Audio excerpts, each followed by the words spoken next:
بص يا فندم، لو انت اب وعندك بنت صغيره، اسمح لي اقول لك كلمه من قلبها ليك.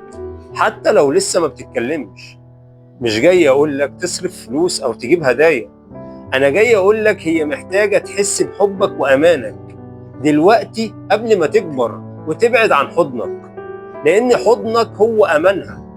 اول مكان لازم تحس فيه البنت بالامان هو حضن الاب، لأنها لو خافت من صوتك العالي أو عصبيتك هتشيل وجعها جواها ما تتكلمش، مش هتحكي لك أصلا.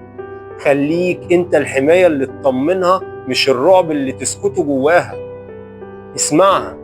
لازم الأب يسمع بنته حتى لو هي صغيرة، حتى لو بتحكي لك عن لعبة أو رسمة بسيطة لازم تسمعها، لأن لو ما سمعتهاش النهاردة مش هتحكي لك بكرة عن وجعها اللي بجد.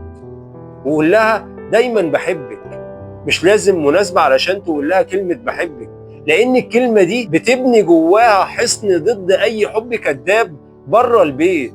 اسمع رأيها مهما كان بسيط، ولما تحترم أمها قدامها هي بتتعلم تحترم نفسها وتعرف قيمتها في البيت وبره البيت.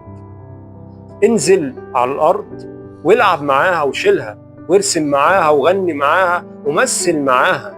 هي محتاجة تشوف فيك الأب والصاحب والضحكة. علمها صح، احكي لها عن ربنا وعن الصح والغلط. واجهها بالحب مش بالأوامر والزعيق والصوت العالي. لما تغلط سامحها، ما تكسرهاش باللوم. علمها تقوم من غلطها وهي رافعة راسها مش مكسورة القلب. بنتك مش مجرد بنت صغيرة، دي مرايتك في الدنيا.